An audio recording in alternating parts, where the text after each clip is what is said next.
صبح اگر اپنے رسول اللہ نے سکھایا تھا نا کہ نفل پڑھنے کے بعد کرتے ہیں، تو اگر آپ نے وہ نہیں بھی پڑھے تو صرف دعا استخارہ آپ کے پاس، ابھی تو آپ انٹرنیٹ پہ بھی کھولیں گے، آپ کے پاس دعائیں بھی ہوتی ہیں، جو بھی بک ہوتی ہے اس کے اندر بھی ہوتا ہے، تو آپ اس میں سے بھی دیکھ سکتے ہیں۔ صبح ہی اللہ کے حوالے کر دیا کرے اپنے آپ کو کہ اللہ سبحانہ تعالیٰ میں نے اپنا ہر معاملہ آپ کے حوالے کر دیا، اب جو فیصلہ آپ میرے لیے بہتر سمجھتے ہیں نا، مجھے اس پہ راضی رکھیے گا، تو زندگی آسان ہو جاتی ہے۔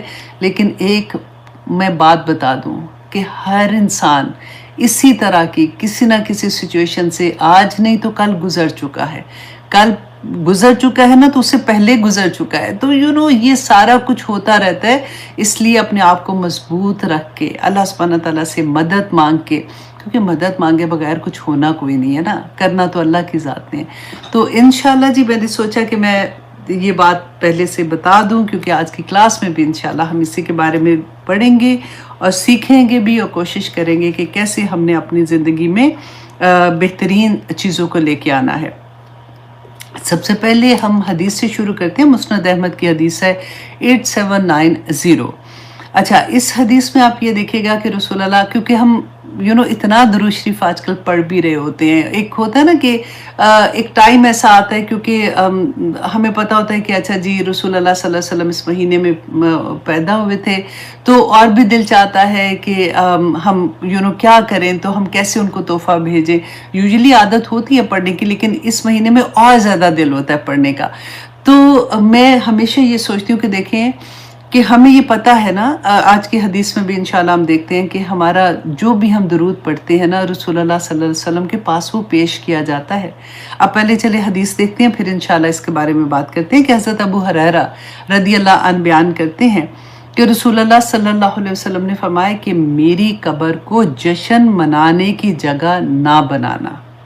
رسول اللہ صلی اللہ علیہ وسلم کو اتنی فکر ہوتی تھی کہ کہیں میری امت میرے بعد وہ چیزیں نہ کر لے جو پہلی امتوں نے کیا تھا، وہ قبروں کی پوجا کرنا نہ شروع کر دیں۔ قبروں کی پوجا کیا ہوتی ہے کہ قبروں پہ جا کے منتیں مانگنا شروع ہو جاتے ہیں، پھر وہ سمجھتے ہیں کہ یہ قبر والا جو ہے وہ اگر کرے گا تو پھر ہی ہوگا، تو یہ ساری، تو رسول اللہ صلی اللہ علیہ وسلم نے شروع سے ہی سمجھا دیا کہ دیکھو ایسا نہ کرنا۔